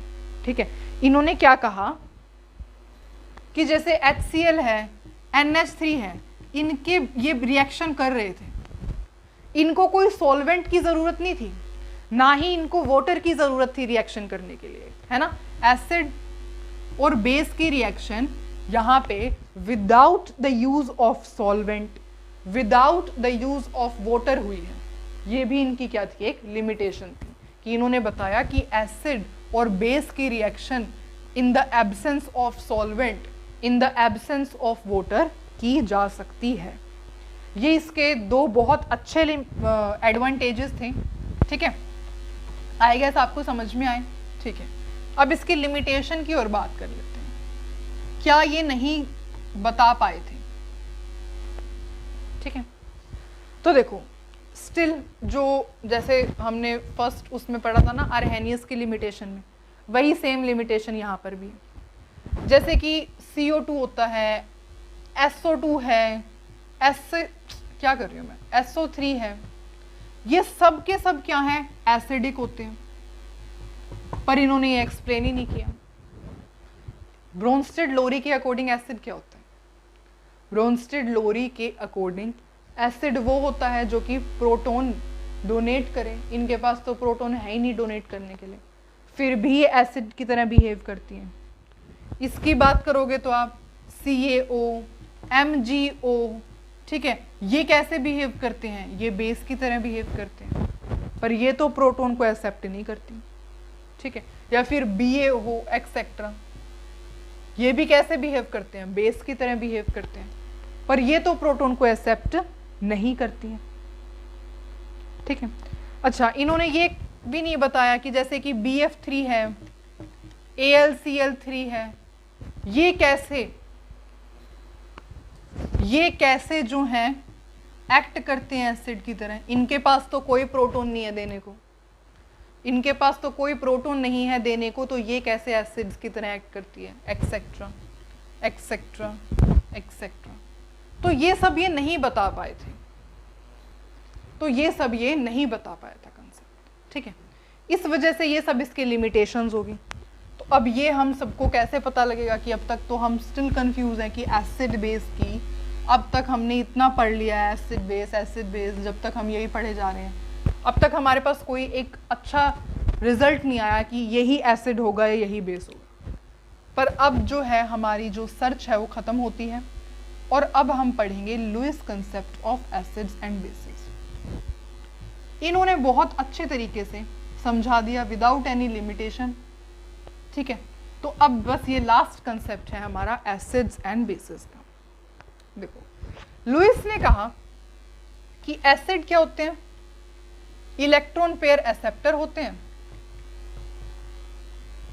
और बेस क्या होता है, इलेक्ट्रॉन पेयर डोनर होते हैं। बस बात खत्म। एसिड्स क्या होते हैं, इलेक्ट्रॉन पेयर एक्सेप्टर होते हैं, बेस क्या होता है, इलेक्ट्रॉन पेयर डोनर होता है, ठीक है। बस अब इसके अकॉर्डिंग आप जो भी सॉल्व करोगे एसिड बेस वो सब एप्लीकेबल होगा, हर चीज़ को आप बता पाओगे कि ये एसिड है या ये बेस है। ये कंसेप्ट विदाउट एनी लिमिटेशन है। पढ़े आगे, ओके। अब आप देख रहे हो कि एक तो इलेक्ट्रॉन पेयर एक्सेप्ट कर रहा है और एक इलेक्ट्रॉन पेयर डोनेट कर रहा है। इसका क्या मतलब है, इनके बीच में क्या बनता है, कोऑर्डिनेट बॉन्ड बनता है, कोऑर्डिनेट बॉन्ड की फॉर्मेशन होती है। एग्जाम्पल दिखाऊं, देखो एग्जाम्पल के अकॉर्डिंग आप समझोगे तो NH3 है, NH3, एक बार स्ट्रक्चर ड्रॉ करूं, NHHH, नाइट्रोजन का atomic number 7, electronic configuration 2 5, outer most में कितने इलेक्ट्रॉन है, 5, 1 2 3, और यहाँ पे 2, एक लोन पेयर लगा दिया। कैसे एक्ट करेगा, it can donate electron pair, कैसे एक्ट करेगा, बेस की तरह एक्ट करेगा। अच्छा, सामने सपोज BF3 है लेने के लिए, BF3 का एक बार देखना, देखो मैं यहाँ पे कोई स्ट्रक्चर नहीं बना रही, लीनियर, ट्रायगोनल, बाय पिरामिडल, ये मैं नहीं बना रही, ये मैं ऐसे ही लिख रही हूँ कि BF3 को ऐसे रिप्रेजेंट कर सकते हैं, ठीक है। चलो अब आगे चलते हैं। बोरोन का एटॉमिक नंबर 5, आउटर मोस्ट में कितने इलेक्ट्रॉन, 3 हो गए, 1 2 3 4 5 6, इसके पास तो इलेक्ट्रॉन डेफिशिएंट है, आउटर मोस्ट में 6 इलेक्ट्रॉन है ना, 6 इलेक्ट्रॉन आउटर मोस्ट में, 1 2 3 4 5 6, 6 इलेक्ट्रॉन, तो ये तो इलेक्ट्रॉन डेफिशिएंट है, तो इट कैन एक्सेप्ट इलेक्ट्रॉन, कैसे एक्ट करेगा, एसिड की तरह एक्ट करेगा। और अगर स्पेसिफिकली बात करूँ ना तो ये लुईस बेस है और ये क्या है, लुईस एसिड। तो ये क्या कर सकता है, ये अपने इलेक्ट्रॉन इसको दे सकता है, तो ये क्या बन जाएगा, यहाँ पे कोऑर्डिनेट बॉन्ड की फॉर्मेशन हो जाती है।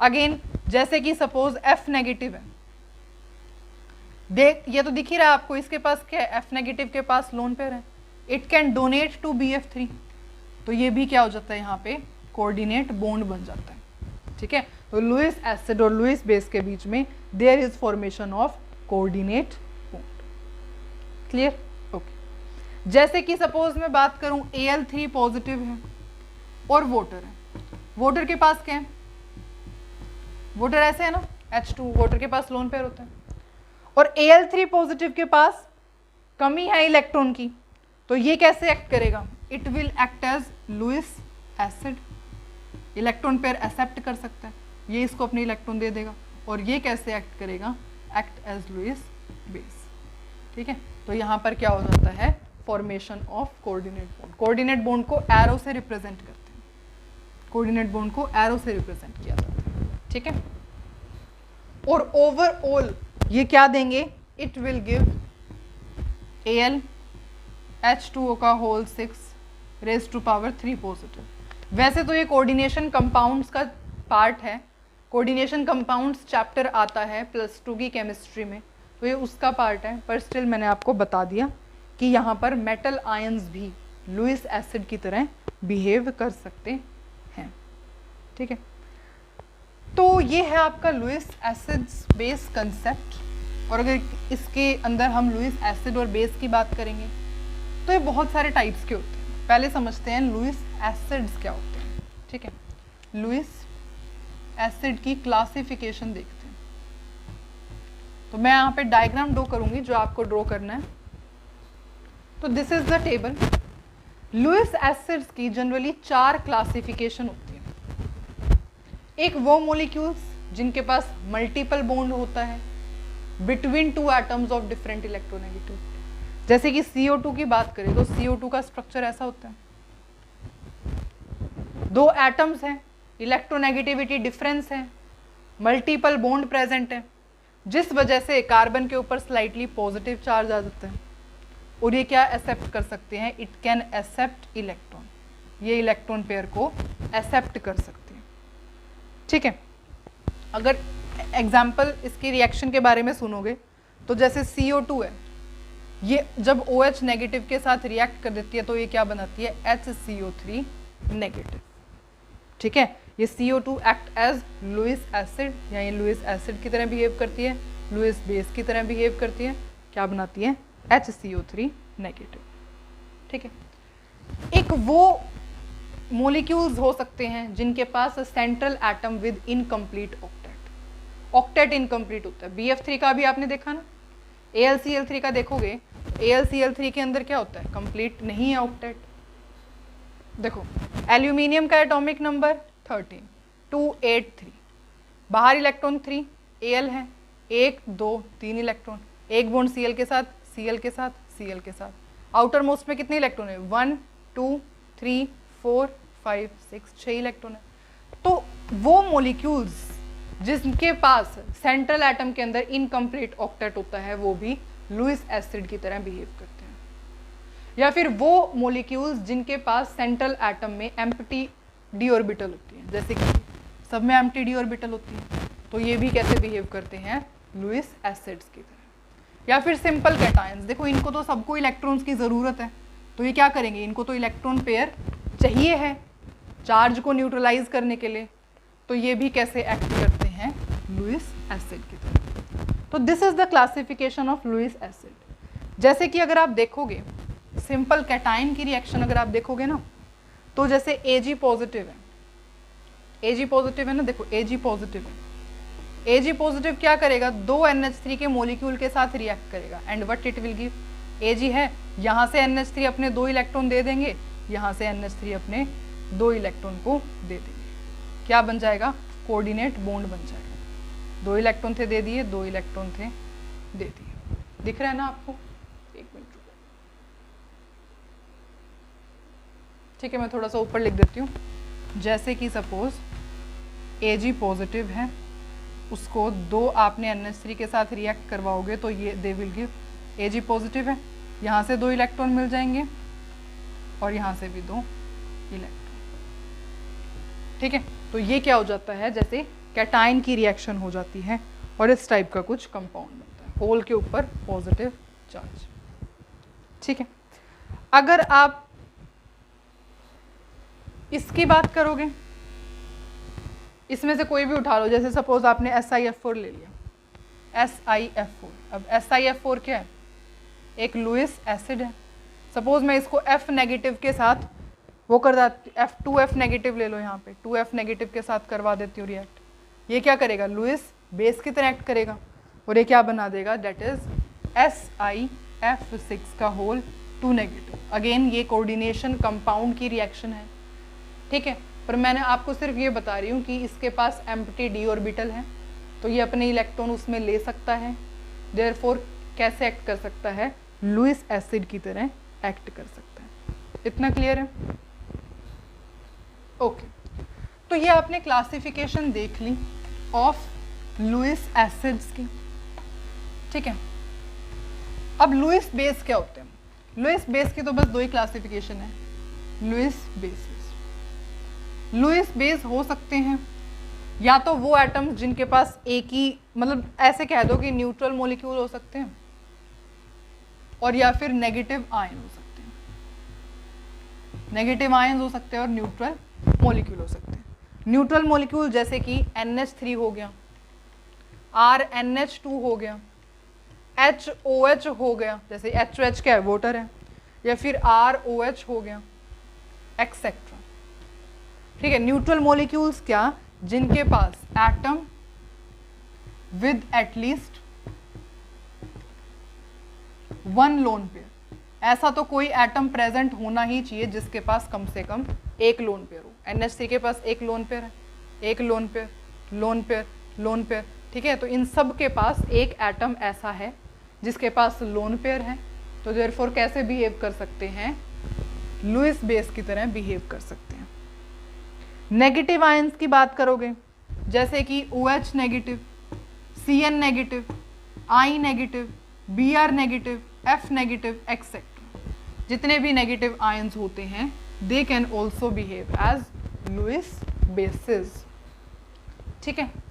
तो ये था हमारा लुईस एसिड बेस कंसेप्ट। इसने हमारी सब लिमिटेशंस को ख़त्म कर दिया है और हमें एक नई डेफिनेशन दी है एसिड्स और बेसिस की, जो कि यूनिवर्सली पूरी तरीके से वैलिड रहती है, ठीक है। अब एक अगर आप चीज़ सुनोगे तो वो ये होती है कि जितने भी लुईस बेस होते हैं ना, जितने भी लुईस बेस होते हैं वो सब ब्रोंस्टेड बेस भी होते हैं। जैसे कि सपोज आप एग्जांपल सुनोगे NH3 है, NH3 एक लुईस बेस भी है और ब्रोंस्टेड बेस भी है। पर अगर आप लुईस एसिड्स की बात करोगे या ब्रोंस्टेड एसिड्स की बात करोगे, all Bronsted acids may not be Lewis base, Lewis acids. जितने भी ब्रोंस्टेड एसिड्स होते हैं कोई ज़रूरी नहीं है वो लुईस एसिड्स भी हो। कैसे? जैसे NH3 की रिएक्शन अगर आप HOH के साथ करवाते हो, वाटर के साथ करवाते हो, तो वाटर अगर आप देखोगे तो वाटर एक ब्रोंस्टेड एसिड तो है, इट इज ब्रोंस्टेड एसिड, पर ये एक लुईस एसिड नहीं है, it is not a Lewis acid. Because Lewis acid क्या होते हैं, जो इलेक्ट्रॉन पेयर को एक्सेप्ट कर सके, और वाटर इलेक्ट्रॉन पेयर एक्सेप्ट करेगा? बिल्कुल भी नहीं। वाटर के पास तो लोन पेयर इलेक्ट्रॉन्स है, वाटर के पास तो लोन पेयर ऑफ इलेक्ट्रॉन्स है, तो ये क्या एक्सेप्ट करेगा इलेक्ट्रॉन्स को? बिल्कुल भी नहीं करेगा। इस वजह से ये लुईस एसिड नहीं होता। या फिर अगर आप देखोगे जैसे कि H2SO4 है, H2SO4 हो गया या HCl हो गया एक्सेट्रा, ये सारे के सारे क्या, ये ब्रोंस्टेड एसिड तो है पर ये लुईस एसिड नहीं है। ऑल आर ब्रोंस्टेड एसिड पर लुईस एसिड नहीं। क्यों नहीं है? क्योंकि H2SO4 can not accept electron pair, HCl can not accept electron pair. और ब्रोंस्टेड एसिड क्या है, क्यों है ये? क्योंकि ब्रोंस्टेड एसिड ये इसलिए है बिकॉज यहाँ से ये प्रोटॉन दे सकते हैं, ये प्रोटॉन लूज कर सकते हैं, प्रोटॉन लूज कर सकते हैं, इस वजह से ब्रोंस्टेड एसिड्स हैं, ठीक है। तो जितने भी लुईस बेस होते हैं वो ब्रोंस्टेड बेस हो सकते हैं, और जितने भी ब्रोंस्टेड एसिड्स होते हैं वो लुईस एसिड्स हो, ये कोई ज़रूरी नहीं होता। तो ये था हमारा Arrhenius, Bronsted Lowry and Lewis acid base concept, ठीक है। वैसे तो ऐसा बात नहीं है कि लुईस एसिड बेस कंसेप्ट के कुछ लिमिटेशंस ही नहीं है। जैसे कि लुईस एसिड बेस कंसेप्ट के अकॉर्डिंग जो मतलब वैसे अगर आप देखोगे ना, एसिड बेस जो रिएक्शन होती है वो बहुत फास्ट होती है, ठीक है। वैसे अगर आप जनरली बात करोगे तो एसिड बेस रिएक्शन फास्ट होती है, पर आपको पता है लुईस एसिड बेस कंसेप्ट में तो कोऑर्डिनेट बॉन्ड बनता है, कोऑर्डिनेट बॉन्ड की फॉर्मेशन होती है, कोऑर्डिनेट बॉन्ड स्लोली बनता है, तो ये बात यहाँ पर मैच नहीं हो पा रही थी। इसकी दूसरी लिमिटेशन ये थी कि जैसे लुईस एसिड के अकॉर्डिंग हर एक एसिड में कोऑर्डिनेट बॉन्ड बनना चाहिए, पर आपको पता है जैसे कि HCl है, H2SO4 है, बहुत सारे एसिड्स होते हैं जिनमें कोऑर्डिनेट बॉन्ड नहीं बनता, ठीक है। तो इस वजह से and there were few more limitations, पर स्टिल लुईस कंसेप्ट जो है वो वाइडली एक्सेप्टेड है और इनकी इतनी कुछ मेजर लिमिटेशंस नहीं है, ठीक है। तो ये जो है हर एसिड बेस कंसेप्ट को अच्छे से एक्सप्लेन कर सकता है। तो this was all about the lecture. I hope you like the video, ठीक है। अगर स्टिल आपको कोई डाउट हो you can write in the comment section, and thank you so much for watching the video.